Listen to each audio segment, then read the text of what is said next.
बड़ी खबर उमरिया जिले के बेलदी गांव से है, जहां गांव में एक बाघ घर में घुस गया और घर में रखे एक बेड पर चढ़कर आराम फरमाने लगा। बाघ को देख घर में मौजूदा लोग दंग रह गए और जान बचाकर किसी तरह घर से बाहर निकले। अब वनराज घर में आराम फरमा रहे हैं और घर के लोग बाहर दहशत में हैं। इसके पहले सुबह एक सरसों के खेत में बाघ को देख जाने से ग्रामीण दहशत में थे, तो दूसरी तरफ बाघ को देखने ग्रामीणों की भीड़ जुटती रही, जिससे बाघ सरसों के खेत से निकला और एक युवक को निशाने पर लेते हुए एक मकान में घुस गया। घर में मौजूद लोग जब तक कुछ समझ पाते, बाघ बिस्तर पर चढ़कर आराम से बैठ गया और घर के लोग जान बचाकर बाहर निकले। घटना से गांव में हड़कंप मचा और पुलिस सहित वन विभाग एवं माधवगढ़ की रेस्क्यू टीम के लोग मौके पर पहुंचे, लेकिन वनराज को घर से कैसे निकाले, इसको लेकर पार्क अमला रणनीति बनाने में लगा और बाघ को घर में सुरक्षित बाहर निकालने पर मंथन जारी है। तो पार्क के अधिकारियों का मानना है कि बाघ का रेस्क्यू कर आज ही उसे जंगल में छोड़ दिया जाएगा, लेकिन सवाल ये उठता है कि अगर रेस्क्यू टीम के द्वारा सफलता के साथ रेस्क्यू न हो पाया तो घर के लोग इस भरी ठंड में कहाँ निवास करेंगे। इस पर एक सवालिया निशान जरूर खड़ा हो गया है।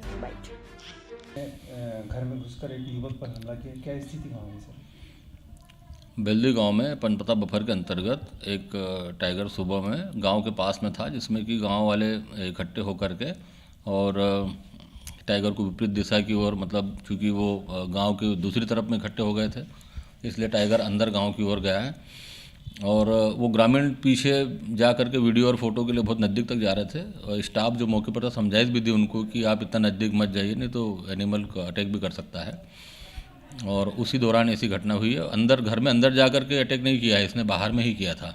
ये तो फिर ग्रामीणों को इकट्ठा होकर चिल्ला हल्ला करने के कारण में जो है गाँव में अंदर घर में गया है और अभी हमारी रेस्क्यू टीम रवाना हो गई है। रेस्क्यू टीम पहुंच रही है, उसको रेस्क्यू करके और वापस सुरक्षित जंगल में छोड़ेंगे और ग्रामीणों को समझाई दी गई है। पुलिस बल का भी सहयोग लिया गया है ताकि भीड़ ज़्यादा इकट्ठी होकर के और पूरा वहाँ पर ज़्यादा हल्ला गुल्ला न करें।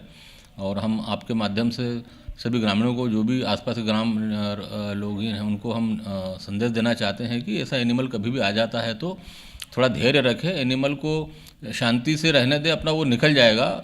उसको ज़्यादा हल्ला गुल्ला करके और सब लोग भीड़ इकट्ठी हो जाती है, उसी से फिर घबरा करके एनिमल फिर कहीं भी भागकर किसी के ऊपर भी हमले की स्थिति बनती है। तो यदि आप और जो स्टाफ मौके पर था उसके यदि फॉरेस्ट स्टाफ के यदि जो समझाइश दे रहा उसके हिसाब से यदि कार्रवाई करेंगे तो हम लोग जो अपनी जान भी बचा पाएंगे और वन्य प्राणी भी सुरक्षित रहेगा। तो ग्रामीणों से यही अपील है हमारी। युवक की स्थिति कैसी सर अभी? युवक की स्थिति चूँकि पैर में ही उसको लगा है और पैर में ही उसको घायल गया, तो उसको तत्काल अस्पताल भेज दिया, खतरे से बाहर है, क्योंकि ऊपर में उसके ऊपर कोई नहीं हुआ है हमला। उसका रेस्क्यू आज ही कर लेंगे या फिर एक आध दिन? अभी टीम तो गई हुई है, अंधेरा होने के पहले पहले तक हम देखते हैं कि क्योंकि वहाँ पर अभी हाथी हमारे पहुँच नहीं पाए थे, हाथी दूर थे और बाकी लेकिन गाड़ी और टीमें और सभी चीज़ें पहुँच गई हैं। यदि मकान में वहीं ऊपर से यदि कर पाए तो हम आज ही कर लेंगे। यदि ज़्यादा अंधेरा हो गया और यदि नहीं करने की स्थिति बनी तो फिर देखते हैं उसको। हाथी घर तक पहुँच जाएंगे? हाँ, हाथी घर तक पहुँच जाएंगे। ठीक है।